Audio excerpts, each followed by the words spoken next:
Thank you, Madam Chair, and thank you to all of you for your patience bearing with us. So far, we've had multiple hearings on the critical issue of our bipartisan efforts to lower prescription drug prices. And the bottom line is simple. Drug spending is placing an undue burden on our constituents, patients across this country, and taxpayers who are footing the bill for our public programs. Mr. Miller, you mentioned in your testimony, whether we like to admit it or not, we are actually rationing drugs in our country. And in our current system, patients and payers are forced to make difficult trade-offs and choices. I want to step into, I understand there's no silver bullet on bringing down the rising cost of drugs, but I do want to focus in on your testimony, if I could, Mr. Miller. You mentioned how transparency efforts under consideration would not necessarily lead to lower drug prices, though they might help us understand more clearly why drug prices are increasing at the rates that they are. Do you believe that requiring justification for launch prices and price increases will at least slow the rate of growth in drug prices, or that pharmaceutical companies might reconsider price increases with transparency? I think you could have some small sentinel effect. I think, ultimately it doesn't stop the wave.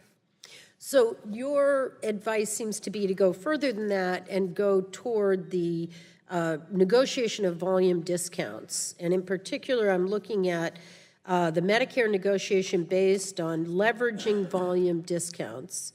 And you mentioned Part D negotiation. Can you elaborate on how Part D negotiation might look, especially taking into consideration the high cost of drugs now with limited competition? It seems to me both the patient and the taxpayer are paying more than they should. Okay, yes, I will. But very quickly, I just want to remind you, part of our recommendations are start to rebuild the competition in the market. I don't want to forget that. Okay, that's very and that's important. Absolutely important. I concur. We also think in Part D, once again, bringing the pressure to the PBMs and the manufacturers in the catastrophic cap to kind of force negotiations where, in fact, you do have competitors is very important. And then I'm stepping into your question, okay? Sorry about that. But, you will still always be faced with very expensive drugs that don't have competition. And so there's a few ways we would suggest that you might think about that.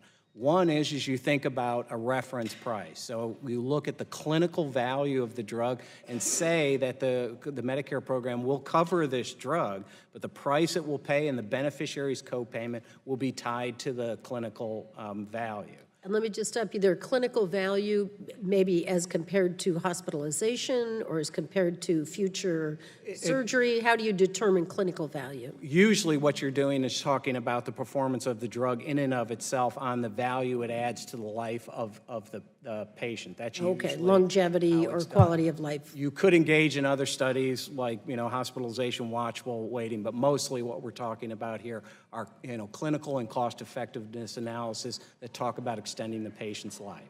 Okay, that type of thing. Let me just give you one other to your question. You could think of a negotiation process in which you set lanes for the bids so that you're saying there is some range of negotiation between the manufacturer and the government, but it is not completely wide open. And you might use some of the clinical effectiveness to set those ranges or international prices, some set of considerations. And why I'm making this point is it's a way to try and get a more rigorous process that CBO might give credit for.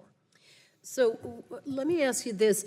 Do you think that the federal government is taking maximum advantage of their volume purchasing power, if you will, in the negotiations? I'm just wondering, for example, if we were to consolidate, say for Medicare, Medicaid, veterans, federal employees, DOD, all of these together, do you think that we could do better in the price negotiation for the drugs where there is an equivalent, where we're talking about competition?